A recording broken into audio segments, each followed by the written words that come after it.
যদিও বিষয়টো একান্তই মোৰ ব্যক্তিগত, তথাপিও কিছু কথা ৰাজহুৱা কৰাটো মই খুব প্ৰয়োজন বুলি অনুভৱ কৰিছোঁ। সেইকাৰণে আপোনালোকক আজি মই ইয়ালৈ মাতি আনিছোঁ আৰু মই আশা কৰিম যে আপোনালোকে অসমৰ জনসাধাৰণক, বিশেষকৈ মোৰ প্ৰতি যিখিনি মানুহৰ আস্থা আৰু বিশ্বাস অলপ সুকীয়া ধৰণৰ আছিল, সেই মানুহখিনি শেহতীয়াকৈ কিছু মোৰ সন্দৰ্ভত ধাৰণাটো তেওঁলোকৰ খেলিমেলি হৈছে বা তেওঁলোকে ক'ৰবাত অকণমান হয়তো মনোকষ্ট পাইছে। মই সেই সকল মোৰ শুভাকাংক্ষী, মোৰ অনুৰাগী বা মোৰ ওপৰত ৰখা সেই আস্থা আৰু বিশ্বাস যিসকলে অটুট ৰাখিছিল, তেখেতসকলৰ সেই মনোভাৱক সন্মান জনাইহে মই কেইটামান কথা স্পষ্ট কৰাটো প্ৰয়োজন বোধ কৰিছোঁ। আৰু লগতে একাংশ মানুহে মোক খুব সমালোচনাও কৰিছে। যদিও মই ফেচবুকত নাই, তথাপিও মই গম পাওঁ কিছুমান মানুহৰ মোৰো শুভাকাংক্ষী হিচাপে তেওঁলোকে খবৰবিলাক দিছে। সেই যিসকলে সমালোচনা কৰি আছে তেখেতসকলৰ আৰু কিছু সুবিধা হ'ব সেই কথাখিনি গম পালে। যিখিনি সঁচা শুদ্ধ সেইখিনি গম পালে তেওঁলোক নিজেই কিছু হয়তো আশ্বস্ত হ'ব পাৰিব যে ভুল কি শুদ্ধ কি। মই তেওঁলোককো বেয়া পোৱা নাই, কাৰণ তেওঁলোকে হয়তো কিছু কথা নাজানে। সেই নজনাকেই কিছু কথা তেওঁলোকে কৈছে। ধাৰণা আৰু সত্যৰ মাজত বহুত পাৰ্থক্য আছে। গতিকে ধাৰণাৰ ভিত্তিত কিছুমান কথা কোৱাতকৈ মই ভাবোঁ তেখেতসকলেও সত্যটো জানক। সেইকাৰণে মই আপোনালোকৰ আগত মোৰ কথাখিনি এতিয়া ক'ব বিচাৰোঁ। প্ৰথম কথা, মোৰ যিটো একান্তই ব্যক্তিগত বিষয়, যিটো এতিয়া কোৰ্টৰ বিচৰাধীন হৈ আছে, সেই বিষয়টোৰ সন্দৰ্ভত মই আপোনালোকক একো নকওঁ। কাৰণ মোৰ পত্নীয়ে যিহেতু কিছু কথা সংবাদ মাধ্যমৰ আগত ৰাজহুৱা কৰিছে আৰু তাৰপিছত বহু মানুহৰ মনত সেই প্ৰশ্নখিনিৰ উদয় হৈছে, মই যিখিনি ক'ব পৰা কথা ইয়াত আপোনালোকক মই সেইখিনিহে ক'ম। যিখিনি একান্তই মোৰ ব্যক্তিগত, সেই কথাখিনিৰ সন্দৰ্ভত মই আপোনালোকক ক'ব নোৱাৰিম। অনুগ্ৰহ কৰি আপোনালোকে মোক সেই সন্দৰ্ভত একো নুসুধিলে মই ভাল পাম। এইকাৰণেই মই ক'ব নিবিচাৰিম যে আজিৰ দিনটোলৈকে তেওঁ মোৰ পত্নী। আজিৰ দিনটোলৈকে মই বিচাৰোঁ আৰু মই আশাটো বন্দী হৈ আছোঁ যে যিখিনি ভুল বুজাবুজি সেইখিনি আমাৰ দূৰ হ'ব আৰু আহি থকা দিনত আমি আকৌ একেলগেই থাকিম। আমাৰ 12 বছৰীয়া ছোৱালীজনীৰ তেওঁ এগৰাকী মাতৃ, তাৰ উপৰিও তেওঁ এগৰাকী কলেজৰ অধ্যাপিকা। মই শিক্ষক শ্ৰেণীটোক বহুত সন্মান কৰোঁ। গতিকে মই এগৰাকী সন্মানীয় শিক্ষয়িত্ৰী আৰু এগৰাকী মাতৃ হিচাপেও এই মুহূৰ্তত মই আপোনালোকে কিবা সুধিলেও মই ক'ব নোৱাৰিম, মই নকওঁ। আৰু 3 নম্বৰ কথাটো, যিহেতু গোটেই বিষয়টো কোৰ্টৰ বিচৰাধীন হৈ আছে, আদালতৰ মজিয়াত আছে, আৰু মই এগৰাকী সাধাৰণ সংবাদকৰ্মী হিচাপে মই সেইখিনি বুজি পাওঁ যে আইন আদালতক কেনেকৈ মই সন্মান কৰিব লাগে মই বুজি পাওঁ। সেইকাৰণে সেই বিষয়টো মই আপোনালোকক এতিয়া একো নকওঁ। দ্বিতীয় কথাটো মই ক'ব বিচাৰোঁ যে মোৰ সা সম্পত্তিক লৈ যোৱা কিছুদিন ধৰি যিহেতু বহুত মানুহৰ মনত প্ৰশ্নৰ উদয় হৈছে, সেই ক্ষেত্ৰতহে মই আপোনালোকক কিছু কথা স্পষ্ট কৰিব বিচাৰোঁ। প্ৰথম কথা হ'ল যে মই বিশ্ববিদ্যালয় জীৱন শেষ কৰাৰ পিছতেই মই ৰেডিঅ'ৰ লগত জড়িত হৈছিলোঁ, টেলিভিশ্যনৰ লগত জড়িত হৈছিলোঁ, আৰু তেতিয়াৰ পৰা এতিয়ালৈকে বিগত 22 বছৰ ধৰি মই ৰেডিঅ' আৰু টেলিভিশ্যনৰ লগতেই জড়িত হৈ আছোঁ। আনুষ্ঠানিকভাৱে মই টেলিভিশ্যনৰ লগত জড়িত হৈছিলোঁ নৰ্থ ইষ্ট টেলিভিশ্যনৰ যোগেদি, NETV-ৰ যোগেদি, আপোনালোকে জানে চাগে। আৰু NETV-ত মই কাম কৰি থকাৰ সময়তেই 2006 চনত মই বিবাহপাশত আবদ্ধ হৈছিলোঁ। আৰু সেই সময়ত 2006 চনত যেতিয়া মই বিয়া পাতিছিলোঁ, এখন NETV বেংক ষ্টেটমেণ্ট, বেংকলৈ দিয়া এখন কাগজ আপোনালোকে চাওক, NETV এয়া চাওক, এইটো 2006 চন। আৰু মই তেতিয়া NETVত যেতিয়া 2006 চনত কাম কৰি আছিলোঁ, যেতিয়া মই বিয়া পাতিছিলোঁ, তেতিয়া মোৰ দৰমহা আছিল 10,000 টকা। আনকি মই 3টা চেলাৰী শ্লিপো আপোনালোকক দেখুৱাইছোঁ। এই 3টা চেলাৰী শ্লিপ চাওক। এতিয়াও NETVৰ সেইসকল মানুহ ক'ৰবাত আছে, আৰু ইয়াত যিগৰাকী ব্যক্তিয়ে ছাইন কৰিছিল তেখেত এতিয়াও জীৱিত। এয়া চাওক, 2006 চনত মই বিয়া পতাৰ সময়ত কোনোবাই মোক কৈ আছে যে 8,000 টকা দৰমহা পোৱা মানুহ তেওঁ ক'ৰ পৰা পেচন চলাই এতিয়া ফৰ্চুনাৰ ল'লেহি। হয়, মই তেতিয়া মোৰ এখন পেচন আছিল, সঁচা কথা। আৰু মই 8,000 টকা নহয়, মই 10,000 টকা দৰমহা পোৱা মানুহ আছিল। এয়া আপোনালোকে চাওক, 10,000। 2 নম্বৰ কথা, 2006 চনৰ পিছত 2007 চনত মই নিউজ লাইভলৈ আহিছিলোঁ। আৰু নিউজ লাইভত মই যেতিয়া জইন কৰিছিলোঁ, তাৰ আগত যিখন মোলৈ অফাৰ লেটাৰ দিছিল কৌশিক বেজবৰুৱা, প্ৰাইডিষ্ট এণ্টাৰটেইনমেণ্ট প্ৰাইভেট লিমিটেড, এইখন অফাৰ লেটাৰ আপোনালোকে চাওক, এতিয়াও আছে। আৰু এইখন প্ৰাইডিষ্ট এণ্টাৰটেইনমেণ্ট প্ৰাইভেট লিমিটেডৰ ফালৰ পৰা ব্ৰাঞ্চ মেনেজাৰ SBI শিলপুখুৰী ব্ৰাঞ্চলৈ দিয়া লেটাৰ। আৰু ইয়াত আপোনালোকে চাওক, মোৰ দৰমহা 2007 চনত আছিল 22,000 টকা। এইখন 2007 চনত মই 22,000 টকা দৰমহা পাইছিলোঁ। বিয়াৰ অলপ দিনৰ পিছতেই, এবছৰো হোৱা নাছিল চাগৈ।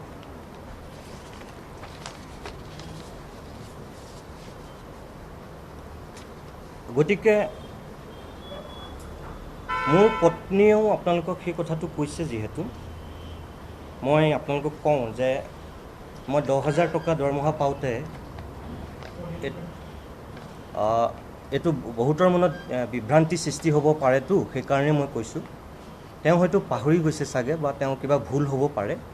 তেতিয়া তেওঁ 5,000 টকা দৰমহা পাইছিল, ফিক্স পে আছিল তেতিয়া। 2005 চনৰ পৰা 2007 চনলৈকে এইখন ছয়দুৱাৰ কলেজ, এই যে অঞ্জন ওজাৰ ছাইন, 5,000 টকা তেওঁ 1/3/2005 পৰা 28/2/2007লৈকে তেখেতে 5,000 টকা দৰমহা পাইছিল। যেতিয়া মই 10,000 পাইছিলোঁ, তেখেতে 5,000 পাইছিল। যেতিয়া মই 22,000 টকা দৰমহা পাইছিলোঁ, তেতিয়া তেখেতে 5,000 টকাই দৰমহা পাইছিল। গতিকে মই চাগে মিছা কোৱা নাই। তাৰপাছত যেতিয়া মই প্ৰথম গাড়ী কিনিলোঁ, সেই সময়তো বহুতেই মোক সমালোচনা কৰিছিল। আনকি মই NETV এৰি যেতিয়া মই নিউজ লাইভলৈ আহিলোঁ, তেতিয়া বহুতেই ভাবিছিল, আনকি মোক সেই সময়তো কৈছিল, আপোনালোকৰো চাগে বহুতে শুনিছিল, গাড়ীখন মোক হিমন্ত বিশ্ব শৰ্মাই গিফ্ট দিয়া বুলি ওলাইছিল। বহুত চৰ্চা হৈছিল। আনকি মোক বহুতে সুধিছিলোঁ যে মই এখন ভাৰ্না গাড়ী লৈছিলোঁ তেতিয়া, টপ মডেলৰ ভাৰ্না আছিল, ৰঙা কালাৰৰ, সকলোৱে চকুত পৰিছিল। আৰু সেইকাৰণে NETV এৰি যিহেতু মই নিউজ লাইভলৈ আহিছোঁ, বহুতেই ভাবিছিল যে হিমন্ত বিশ্ব শৰ্মাৰ চেনেললৈ আহিছোঁ, গতিকে মোক সেইখন হিমন্ত বিশ্ব শৰ্মাই গিফ্ট দিছে। বহুত চৰ্চা হৈছিল, মোক বহুতে সুধিছিল। তেতিয়া মই অকল কৈছিলোঁ, নাই নহয়, আপোনালোকে ভুলকৈ ভাবিছে। মই এতিয়া আপোনালোকক কওঁ, 2007 চনৰ এইখন 29 ছেপ্টেম্বৰ 2007 চনৰ, এয়া চাওক, state bank of India, SBI, আৰু এইখন চেংচন লেটাৰ মোৰ নামত, এইখন চাওক। আৰু মই লোন পাইছিলোঁ তেতিয়া 6,76,000, 6,76,000 টকা মই লোন পাইছিলোঁ SBIৰ পৰা। এয়া 29 ছেপ্টেম্বৰ 2007 চন। গাড়ীখনৰ দাম তেতিয়া যতদূৰ সম্ভৱ 10-11 লাখমান আছিল, একেবাৰে দামটো মই পাহৰিছোঁ।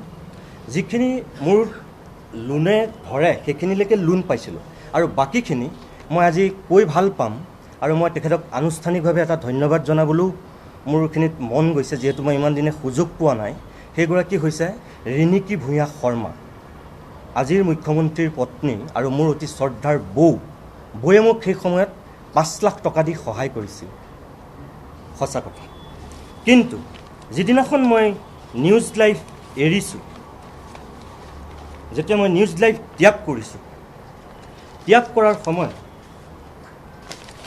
এখন মোৰ ৰেজিগনেশ্যন লেটাৰ 18/3/2013 মই ৰিণিকী ভূঞা শৰ্মালৈ দিছিলোঁ। ভাস্কৰ শৰ্মাই ৰিচিভ কৰিছিল, এয়া নিউজ লাইভৰ ডাইৰেক্টৰ, এতিয়াও তেখেত আছে। আৰু ভাস্কৰ শৰ্মাৰ হাতত সেই 5 লাখ টকাৰ যিখিনি মোৰ দৰমহাৰ পৰা কাটিছিল, মই মাজে মাজে কাটিব দিছিলোঁ, কাটিছিল 5 লাখ টকাৰে বাকী যিখিনি ৰৈ গৈছিল 4,10,000 টকা মই তেখেতৰ হাতত ঘূৰাই থৈ আহিছিলোঁ। এইটো নিউজ লাইভৰ চাইন, এইটো ভাস্কৰ শৰ্মাৰ চাইন, আৰু এইটো 4,10,000 টকা। অৰ্থাৎ মই গাড়ীখনো কোনো ধৰণৰ অসৎ প্ৰক্ৰিয়াৰে বা কাৰোবাৰ মই পুতৌ পাত্ৰ হৈ মই লোৱা নাছিলোঁ, মোৰ নিজৰ কেপাচিটিৰ বলত লৈছিলোঁ ভাৰ্না গাড়ীখন। তাৰপাছত আহিল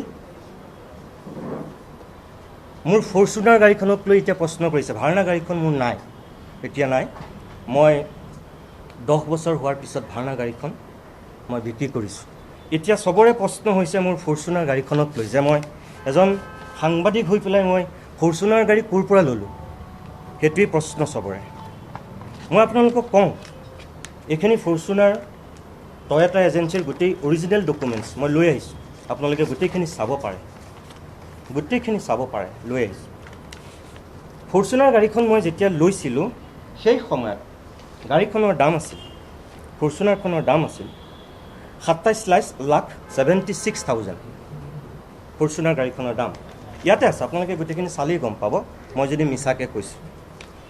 27 লাখ টকীয়া গাড়ীখনৰ এখন লোন চেংচন লেটাৰ চাওক, HDFC বেংক চাওক, 27 ছেপ্টেম্বৰ 2017। মই 2 অক্টোবৰত ফৰ্চুনাৰ গাড়ীখন লৈছিলোঁ, আৰু তাৰ 27 ছেপ্টেম্বৰ কেইদিনমান আগত লোন চেংচন কৰিছিল HDFC বেংকে। এয়া চাওক, আৰু লোন চেংচন কৰিছিল কিমান? 15,67,061 টকা। এয়া আপোনালোকে চাওক। তাৰপাছত যিখিনি বাকী থকা পইচা 27 লাখ টকীয়া গাড়ীখনৰ, মোৰ প্ৰায় 16 লাখ টকা যিহেতু মই লোন পাইছিলোঁ, মোৰ দৰমহাই যিমানলৈকে পাৰে মই সিমানলৈকে লোন লৈছিলোঁ। আৰু ফৰ্চুনাৰখন লোৱাৰো এটা সুকীয়া কাহিনী আছিল, মই কেতিয়াবা আপোনালোকক ক'ম, মই আজি নকওঁ। মই ইন'ভা ল'বলৈ যোৱা মানুহ আছিলোঁ। মোৰ একমাত্ৰ ছোৱালীজনীৰ সপোনৰ কাৰ হোৱাৰ কাৰণে মই সিদ্ধান্ত সলাই মই ফৰ্চুনাৰ লৈছিলোঁ। সেই সময়ত মোৰ প্ৰতিদিন গোষ্ঠীৰ মেনেজমেণ্ট আৰু মোৰ শ্ৰদ্ধাৰ জয়ন্ত বৰুৱা ডাঙৰীয়াই মোক কিছু সহায় কৰিছিল। তেখেতে কিছু সহায় কৰিছিল আৰু বাকীখিনি পইচা মোৰ আছিল। এই দুয়োজন ব্যক্তিৰ মিলি মই ফৰ্চুনাৰ গাড়ীখন লৈছিলোঁ। গতিকে 5 বছৰলৈ মই লোন লৈছিলোঁ। এয়া আপোনালোকে চাব পাৰে, HDFC বেংকৰ এখন কাগজ পত্ৰ, এইখিনি অৰিজিনেল ডকুমেণ্টছ মই লৈ আহিছোঁ। গতিকে ফৰ্চুনাৰ গাড়ীখন যদি মোক কোনোবাই গিফ্ট দিছে বুলি ভাবিছে, বা মই কাৰোবাৰ পৰা কিবা ব্লেকমেইলিং কৰি লৈছোঁ বুলি ভাবিছে, বা অসৎ উপায়ে লৈছোঁ বুলি যদি ভাবিছে, তেনেহ'লে আপোনালোকৰ প্ৰতি মোৰ অনুৰোধ যে কথাখিনি জানি পেলাই আপোনালোকে কওক, তেতিয়া মোৰ ভাল লাগিব। এয়া ফৰ্চুনাৰ গাড়ীৰ অধ্যায়, ভাৰ্না গাড়ীৰ অধ্যায়। এতিয়া আহিছোঁ ফ্লেটলৈ। বহুতেই মোক কৈছে যে মই 3-4টা ফ্লেট লৈ আছোঁ, এজন সাংবাদিক হিচাপে মই ক'ৰ পৰা পালোঁ এইখিনি। মই আপোনালোকক এতিয়া বিনয়েৰে কওঁ, মোৰ কোনো 3-4টা ফ্লেট নাই।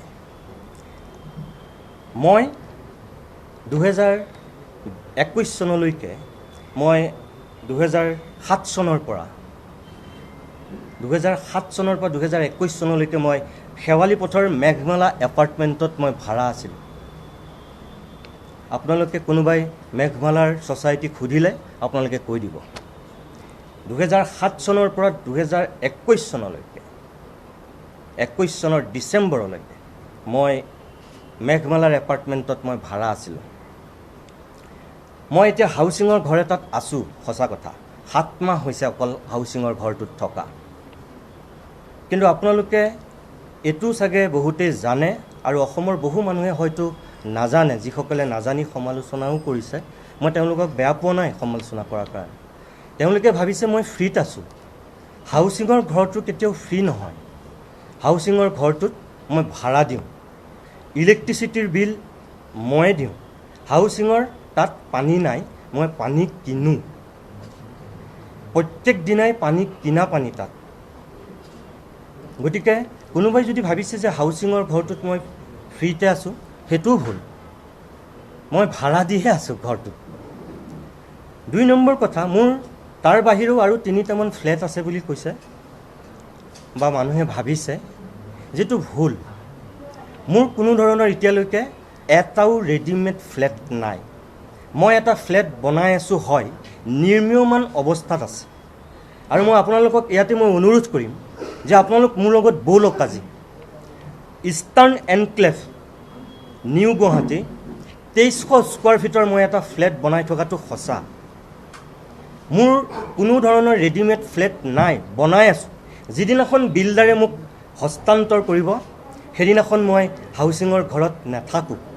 সেইখিনি মোৰ নৈতিকতা, সেইখিনি মোৰ সাহস, সেইখিনি মোৰ দায়বদ্ধতা অন্তত আছে। আজি অৰ্ধনিৰ্মিত অৱস্থাত মই সেই ঘৰটোত থাকিবগৈ নোৱাৰোঁ। আৰু 2 নম্বৰ কথা, মই জাষ্ট বুকহে কৰিছোঁ। মোৰ নামলৈ এতিয়ালৈকে ফ্লেটটো হস্তান্তৰো কৰা নাই, বিল্ডাৰে মোক দিয়াও নাই। অৰ্ধনিৰ্মিত ঘৰ এটাত চাগে কোনো থাকিব নোৱাৰে, যিধৰণে মই থাকিব নোৱাৰোঁ। 2300 স্কোৱাৰ ফিটৰ ঘৰ, এইটো সঁচা যে সেই ঘৰটোত 2টা ফ্লেটৰ এৰিয়া, সৰু সৰু 2টা ফ্লেটৰ এৰিয়া, এটা 1100 কিমান আৰু এটা 1200 কিমান।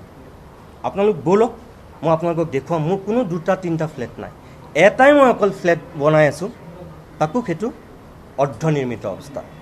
তাৰ বাহিৰে মোৰ ক'তো আপোনালোকে যদি এটাও ফ্লেট বিচাৰি পায়, আজিয়ে মই ৰাজহুৱা জীৱন ত্যাগ কৰিম। আজিয়ে কোনো ধৰণৰ মোৰ ক'তো আৰু একো ফ্লেট নাই। মাটিৰ সন্দৰ্ভত ইতিমধ্যেই আপোনালোকক মোৰ সহধৰ্মিনী, মোৰ পত্নীয়ে কৈছেই যে এটুকুৰা মাটি আছে লখৰাত। 2009 চনতে সেই মাটিকণ লোৱা, বৰ বেছি দামো নাছিল তেতিয়া। আৰু সেই মাটিকণ যদিও তেওঁ নিজেই লোৱা বুলি কৈছে সেইদিনাখন, মাটিকণ কমপ্লিট তেওঁ লোৱা নহয়, তেওঁ চাগে পাহৰি গ'ল বা তেওঁ ভুল হৈছে। কাৰণ তেওঁ 2009 চনলৈকে তেওঁ গহপুৰতেই আছিল। আৰু আপোনালোকে গমেই পাইছে তেওঁ সেই ফিক্স পে'টোত আছিল তেতিয়া, তাৰ আগলৈকে যিহেতু 5,000 টকাত 7 চনলৈকে। মই এইখন আপোনালোকক এখন ৰিচিভো দেখুৱাই দিছোঁ। মাটিটোত মই তেতিয়া, মাটিৰ মালিক এতিয়াও জীয়াই আছে, এয়া সাক্ষী জীয়াই আছে। মই মাটিৰ মালিকক তেতিয়া 2 লাখ টকা মই নিজ হাতেৰে দিছিলোঁ। এইখন ৰিচিপ্ট আপোনালোকে চাব পাৰে। এই মাটিকণ থকাটো সঁচা, এইখন মাটি থকাটো সঁচা। আৰু মই ভাবোঁ যে মই 2009 চনত আমি দুয়োগৰাকী মিলি লৈছিলোঁ, ল'ব পৰা চাগে সেইখিনি শক্তি মোৰ আছিল। অন্ততঃ মই তেতিয়ালৈকে, মই আপোনালোকক আকৌ কৈছোঁ যে 2007 চনত মই নিউজ লাইভত জইন কৰিছোঁ। গতিকে 9 চনলৈ অন্ততঃ চাগে মোৰ দৰমহাটো বাঢ়িল আৰু বহুতখিনি। গতিকে মই সেইকণ মাটি চাগে নিজৰ কেপাচিটিত ল'ব পৰা মানুহ হয়। আমি দুয়োগৰাকীয়ে লৈছোঁ, মই লৈছোঁ বুলি ক'লে ভুল হ'ব। আমি দুয়োগৰাকীয়ে লৈছিলোঁ। মাটিৰ নামত সেইকণেই আছে, তাতকৈ একো নাই। 3 নম্বৰ কথাটো হ'ল, ফ্লেটক লৈ এতিয়া বহুতে ভাবি আছে যে মই ক'ৰ পৰা ফ্লেট ল'লোঁ, ইমান টকা মোৰ ক'ৰ পৰা হ'ল। মই এতিয়া আপোনালোকক কওঁ যে সেই যিটো ফ্লেট মই বনাইছোঁ, ফ্লেটটোৰ যিখিনি ভেলু, ফ্লেটটোৰ যিখিনি দাম, আপোনালোকক মই এতিয়া জনাই ভাল পাম। এইখন ICICI বেংকৰ মই গোটেই লোনৰ কাগজখিনি লৈ আহিছোঁ। আপোনালোকে গোটেইখিনি এতিয়া চাব পাৰে। মোৰ তাত 2টা লোন আছে। আৰু মই সেই ফ্লেটটোৰ দাম হৈছে, মোৰ যিটো তাত নিৰ্মীয়মান অৱস্থাত আছোঁ, সেই ফ্লেটটোৰ দাম হৈছে 62 লাখ টকা। আৰু মোৰ যি 2টা লোন, এটা লোন আছে 2016 চনত 22,29,479 টকা। আৰু যিটো মই এতিয়া 2021 চনত লৈছোঁ 27 লাখ, এইখন লৈছোঁ 27 লাখৰ লোন। আপোনালোকে চাওক যদি কিবা সন্দেহ আছে। 21 ছেপ্টেম্বৰ 27 লাখ টকা লোন চেংচনৰ কাগজ। এইখন 16 চন 13 মে' 2,00,000 22,29,749 টকাৰ চেংচন কৰা কাগজ। আৰু মোৰ এই দুয়োটা লোন চলি আছে আপোনাৰ কেতিয়ালৈকে, মই সেইটোও আপোনালোকক দেখুৱাই দিওঁ। কোনোবাই হয়তো ভাবিছে যে কোনোবাই মোক গিফ্ট দিছে নেকি। এটা আছে চাওক আপোনালোকৰ 5/11/2032 চনলৈকে চাওক, আৰু আনটো আছে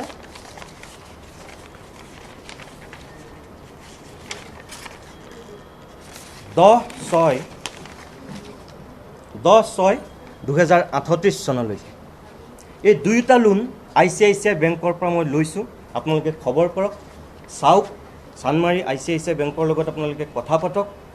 যদি মোৰ নামত নাই তেতিয়া আপোনালোকে মোক কোনোবাই মোক শাস্তি দিয়ক, মোৰ ক'বলগীয়া একো নাই।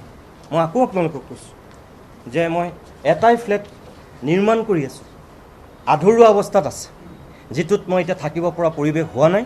বিল্ডাৰে মোক এতিয়ালৈকে চমজোৱা নাই। দুটা লোন লৈ মই এই ফ্লেট দুটা লৈছোঁ। আনকি মই আৰু এটা কথা কৈ আপোনালোকক ভাল পাম, ফৰ্চুনাৰ গাড়ী ল'বৰ সময়তো যেনেকৈ মোক জয়ন্ত বৰুৱা ডাঙৰীয়াই মোক সহায় কৰিছিল, এই ফ্লেট ল'বৰ সময়তো তেখেতে মোক কিছু পইচা দি সহায় কৰিছে। কিন্তু মোৰ যিমানলৈকে পাৰোঁ সিমানলৈকেহে মই লোন লৈছিলোঁ, তাতকৈ মই ল'ব পৰা নাছিলোঁ।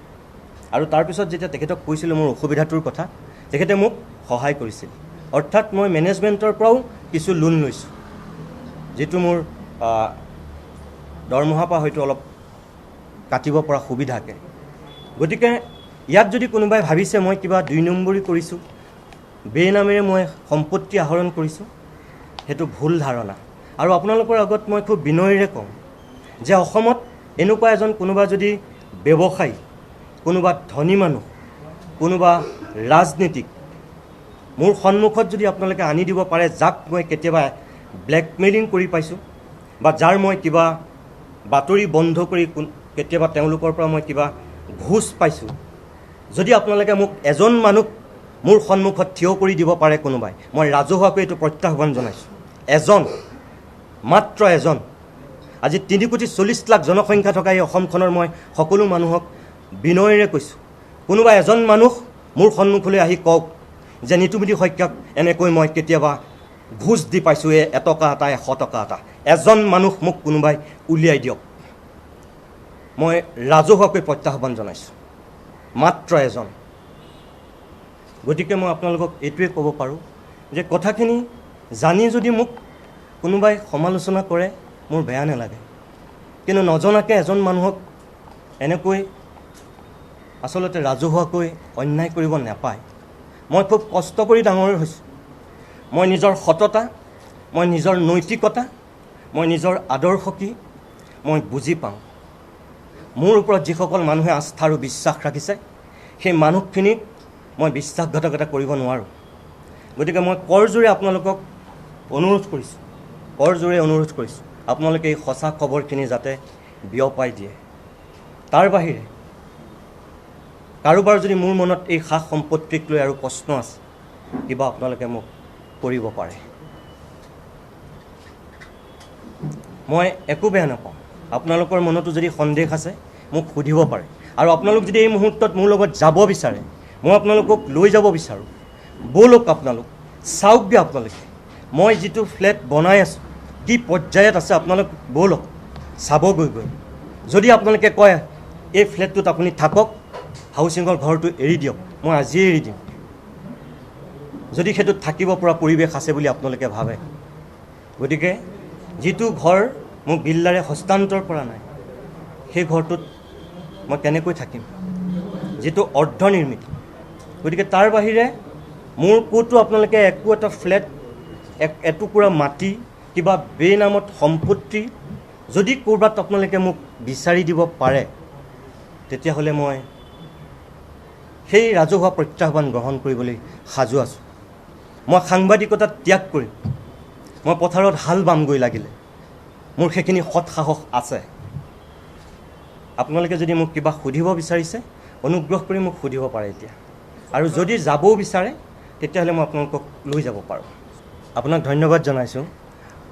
মই বিজেপিৰ IT চেলে মোক সমালোচনা কৰা বুলি আপুনি কৈছে, মই নাজানো, কাৰণ মই ফেচবুকত নাই, মই গম নাপাওঁ। মোক কোনোবাই দেখুৱালেহে মই গম পাওঁ। যদি তেনেকুৱা কৰিছে তেওঁলোকে ভুল ভাবিছে।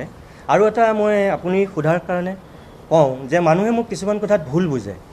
যেতিয়া মই কংগ্ৰেছৰ ভ্ৰষ্টাচাৰ আৰু দুৰ্নীতি উদঙাই দিছিলোঁ 2016 চনৰ আগত, তেতিয়া মোক বহুতেই ভাবিছিল যে মই বিজেপি কৰিছোঁ বা মই বিজেপিৰ দালালি কৰিছোঁ। সেই সময়ত কংগ্ৰেছ আৰু কংগ্ৰেছৰ সহযোগীবিলাকৰ কাৰণে মই আটাইতকৈ শত্ৰু আছিলোঁ। বিজেপিৰ মই চামচা কৰা মানুহ আছিলোঁ। হয়, মই সেই সময়ত কংগ্ৰেছৰ সকলোবিলাক দুৰ্নীতি, ভ্ৰষ্টাচাৰ, গড় হত্যাৰ পৰা ধৰি মই সকলো দেখুৱাইছিলোঁ। মই বিজেপি কৰা নাছিলোঁ। মই মানুহৰ যিটো সেই সময়ৰ চেণ্টিমেণ্ট, আৱেগ, মানুহে কি বিচাৰিছে মই সেইটো কৈছিলোঁ।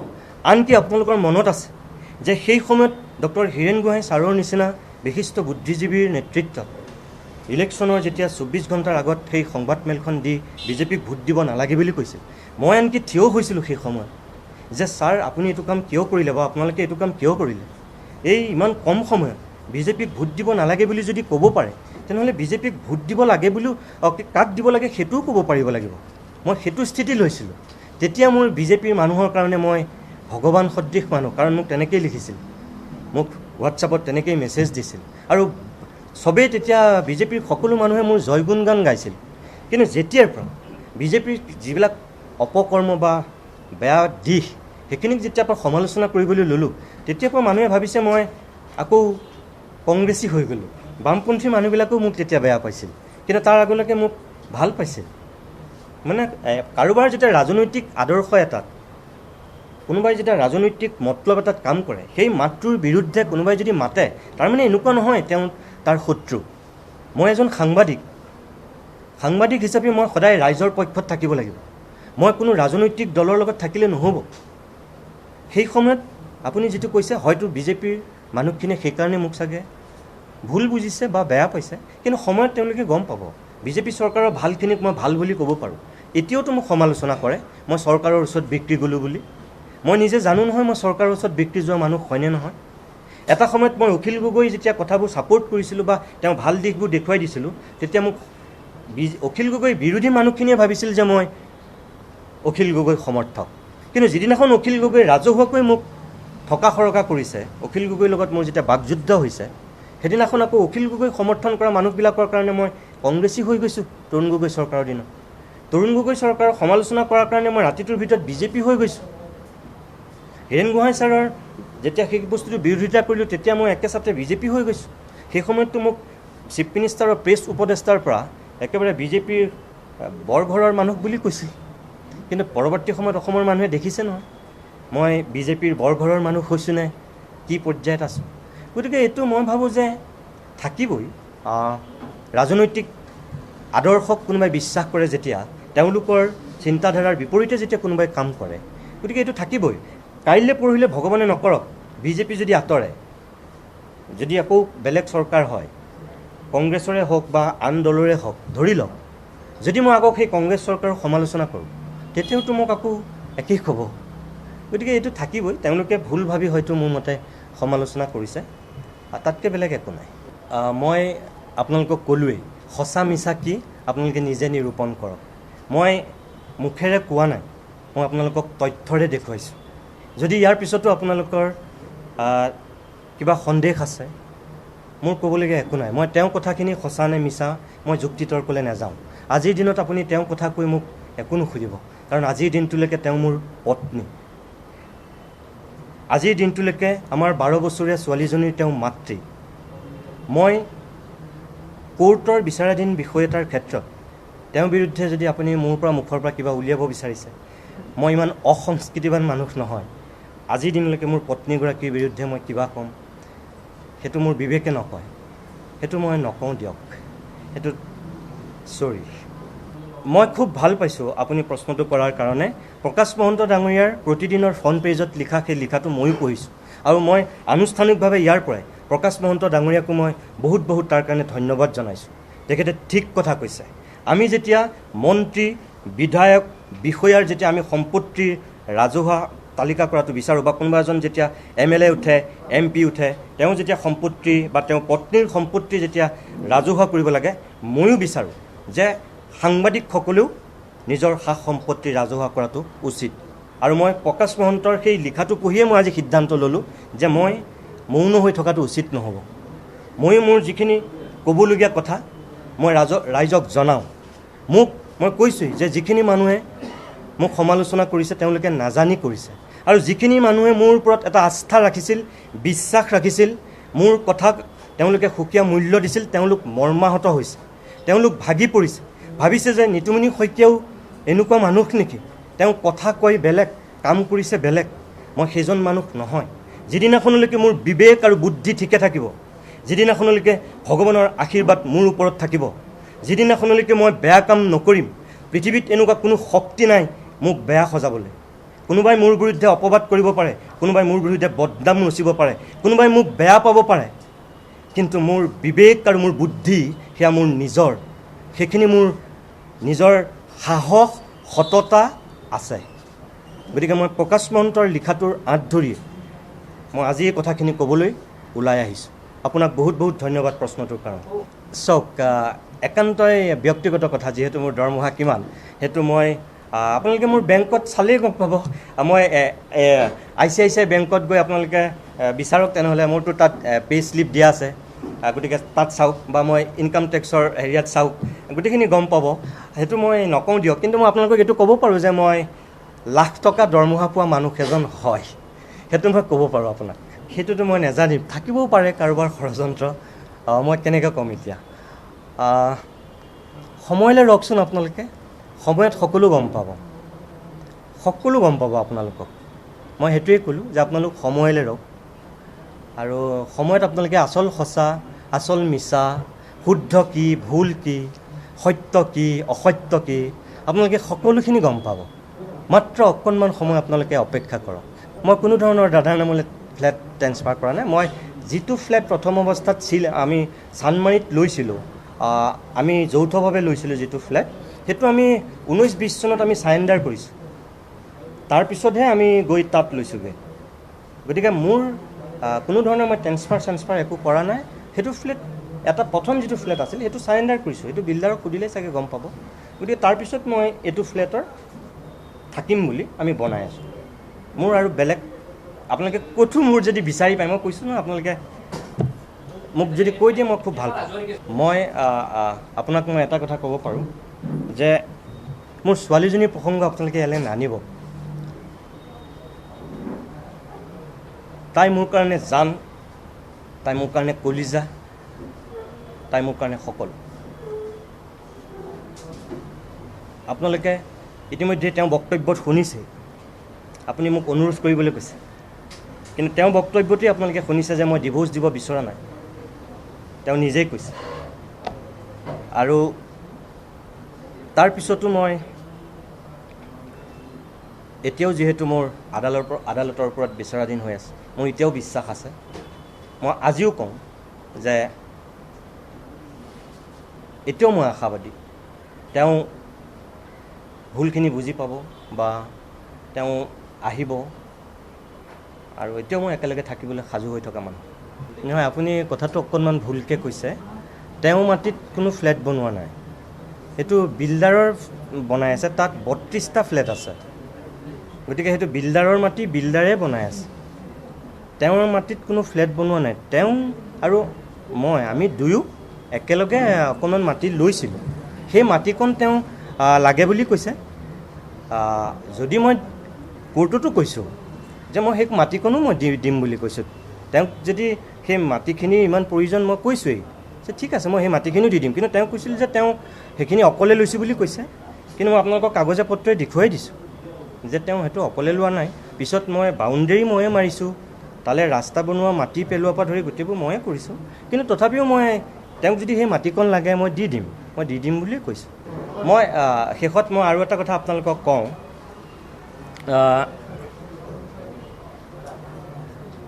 আমাৰ অফিচৰ মোৰ বৰ্তমানৰ কলিগ, তেওঁলোকৰো দুই এক যি মহিলা বা যি ছোৱালী, তেওঁলোকৰো মানে এটা সামাজিক স্থিতি আছে, সামাজিক ভিত্তি আছে। দুই এক মোৰ সহকৰ্মী তেওঁলোকৰ ফটো আৰু মোৰ ফটো লগায়ো মানে কিবা ছ'চিয়েল মিডিয়াত ভাইৰেল কৰিছে, যিবোৰ ফটো মোৰ তালৈকো আহিছে যে সেই তেওঁলোকৰ লগত মোৰ কিবা বেলেগ সম্পৰ্ক নেকি বুলি। সৰু ছোৱালী এজনীৰ ফটো এখনো লৈ কোনোবাই কমেণ্ট কৰিছে, ভাইৰেল কৰিছে। আপোনালোকে জানে নে নাজানে মই নাজানো, এইবোৰ কথা মই জহাই থকা কথা বুলি ভবা নাই। তথাপিও মই নিজে আপোনালোকক জনাইছোঁ, ঢলা শদিয়াত যেতিয়া 18 চনত একেটা ৰাতিৰ ভিতৰত যেতিয়া আলফাই 6জনকৈ বঙালী সম্প্ৰদায়ৰ মানুহক গুলীয়াই হত্যা কৰিছিল, সেই ঢলা শদিয়াৰ সেই দুৰ্ভগীয়া দৰিদ্ৰ পৰিয়ালকেইটাৰ 3জনী ছোৱালীক আজিও মই পঢ়ুৱাই আছোঁ। কিন্তু হিমন্ত বিশ্ব শৰ্মা যিদিনাখন গৈছিল, তেওঁতকৈ মই আগত গৈ পাইছিলোঁ। তেওঁ আবেলি গৈছিল আৰু মই ৰাতিপুৱা গৈছিলোঁ। সেই ছোৱালীকেইজনীক আজিৰ দিনতো মই পঢ়ুৱাই আছোঁ।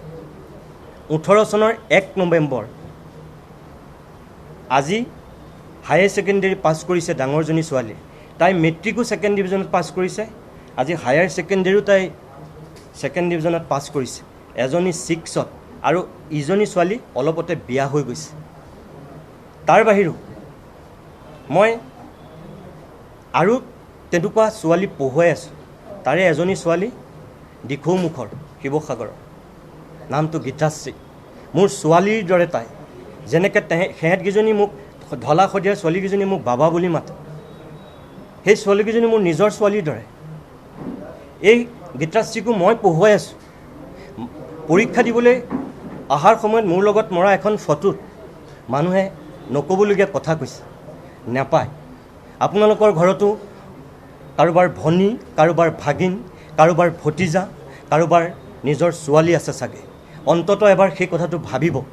তাই ফুলকুমলীয়া ছোৱালীজনীক লৈ তেনেকুৱা অসৎ মন্তব্য কৰাটো অনুচিত। তাই এটা ভৱিষ্যত আছে। মোক কোনোবাই বেয়া পাওক, মোক কোনোবাই সমালোচনা কৰক, সেইদে বুলি এজন নিৰ্দোষী নিৰপৰাধী ছোৱালীক এনেকৈ চেচ কৰিব নাপায়। আজিও দিল্লী ইউনিভাৰ্চিটিত পঢ়ি আছে বাইহাটাৰ ছোৱালী বৰষা ডেকা, ফিজিক্স মেজৰ পঢ়ি আছে। সেই ছোৱালীজনীৰ লগত মোৰ কি সম্পৰ্ক আপোনালোকে এবাৰ সোধক। তাই ষ্টেণ্ড কৰা ছোৱালী, আজি দিল্লী ইউনিভাৰ্চিটিত ফিজিক্স মেজৰ পঢ়ি আছে। সোধক আপোনালোকে সেই ষ্টেণ্ড কৰা ছোৱালীজনীৰ লগত মোৰ কি সম্পৰ্ক। বিশ্বনাথ চাৰিআলি দীপশিখা ডেকা, দীপশিখা ডেকাৰ মাক দেউতাকক সোধক, দীপশিখাক আপোনালোকে সোধক মোৰ লগত কি সম্পৰ্ক। মোক কোনোবাই মামা বুলি মাতে, কোনোবাই মোক বাবা বুলি মাতে, কোনোবাই মোক পাপু বুলি মাতে। আমাৰ নিজৰ যিজনী ছোৱালী, তেওঁ মোক ডেড বুলি মাতে। গতিকে মোক কোনে কি বুলি মাতিব, মই কাক কি বুলি মাতিম, অন্ততঃ চাগে সেইটো মোৰ এটা অধিকাৰ আছে, অন্ততঃ বা তেওঁলোকৰ অধিকাৰ আছে। সেইটোক লৈও কিছুমানে অনাহকতে বিতৰ্ক কৰিছে বা নক'বলগীয়া মন্তব্য কৰিছে। মই আপোনালোকৰ যোগেদিয়ে মই সেইটো অনুৰোধ কৰিছোঁ যে অন্ততঃ মিনিমামখিনি মানুহে মানি চলাটো ভাল। মানে ইমানো মানুহক বেয়া পালে বুলি ইমানো অন্যায় কৰিব নাপায়। কিন্তু মোৰ অনুৰোধ, গতিকে আপোনালোকে এইখিনি কথা যাতে মন কৰে, অসমবাসী ৰাইজক মই অনুৰোধ কৰিছোঁ আপোনালোকৰ যোগেদি। যিসকল মোৰ খুব তীক্ষ্ণ সমালোচক, আপোনালোককো মই শুভেচ্ছা জনাইছোঁ। আপোনালোকে জানি বুজি মোক সমালোচনা কৰক। আপোনালোকৰ সমালোচনাৰ কাৰণে মই বেয়া পোৱা নাই। মই আপোনালোকৰ সমালোচনাক মই যোগাত্মক দৃষ্টিৰে লওঁ। আৰু যিসকল মোৰ শুভাকাংক্ষী, যিসকল মোৰ অনুৰাগী, যিসকলে মোক আজিও এটা সুকীয়া মৰম ভালপোৱাৰে উপচাই ৰাখিছে, তেখেতসকলক মই আকৌ কওঁ যে আপোনালোকে বেয়া পোৱা কাম মই একো কৰা নাই আৰু বিবেক আৰু বুদ্ধি ঠিকে থকালৈকে মই কেতিয়াও নকৰোঁ। সেইটো কথা মই আপোনাক আজি নকওঁ দিয়ক। সেইটো তাই 12 বছৰীয়া ছোৱালী এজনী। আৰু যিটো কথা আপোনালোকে শুনিছে যে মই একো খবৰ লোৱা নাই, নহয়, মই ফোন কৰিছোঁ কেইবাবাৰো। আনকি মই মাকৰ ফোনতেই ফোন কৰিছোঁ। প্ৰথম ফোনটো মাকেই তাইক দি দিছিলে আৰু তাৰপিছতো মই ফোন কৰিছোঁ। মই কথা পাতিছোঁ তাইৰ লগত। যিটো খবৰ নাই লোৱা বুলি আপুনি ভাবিছে, সেইটো ভুলকৈ ভাবিছে। আৰু 2 নম্বৰ কথা, এইখন এখন চিঠি, 25/5/2022 চন, 4 পৃষ্ঠাৰ এখন চিঠি। মই তাইলৈ এই চিঠিখনো দিছোঁ, 4 পৃষ্ঠাৰ চিঠি। আজিৰ পৰা 2 মাহ 2.5 মাহৰ আগত চিঠিখন মাকেই লৈছে আৰু তাইও পাইছে, কিন্তু তাই মোক উত্তৰটো এতিয়ালৈকে নিদিলে। কেতিয়াবা এই চিঠিখনো আপোনালোকক মই যদি দৰকাৰ হয় দি দিম, তেতিয়া আপোনালোকে গম পাব। আজি মই নকওঁ দিয়ক। আৰু মই আকৌ কৈছোঁ আপোনালোকে, মোৰ ছোৱালীজনী মোৰ কাৰণে কলিজা, মোৰ তাই জান, তাই মোৰ দেহ। গতিকে তাইক আপোনালোকে অন্ততঃ এই বিতৰ্কটোলৈ নানিব, একদম প্লিজ কৈছোঁ। ঠিক আছে, আপোনালোক সকলোকে বহুত বহুত ধন্যবাদ। আৰু মই ইমান গৰমকো সহ্য কৰি যে আপোনালোকে এইখিনি মোক সহযোগিতা আগবঢ়ালে, তাৰ কাৰণে আপোনালোক সদৌতিকে মই পুনৰবাৰ বহুত বহুত ধন্যবাদ জনাইছোঁ।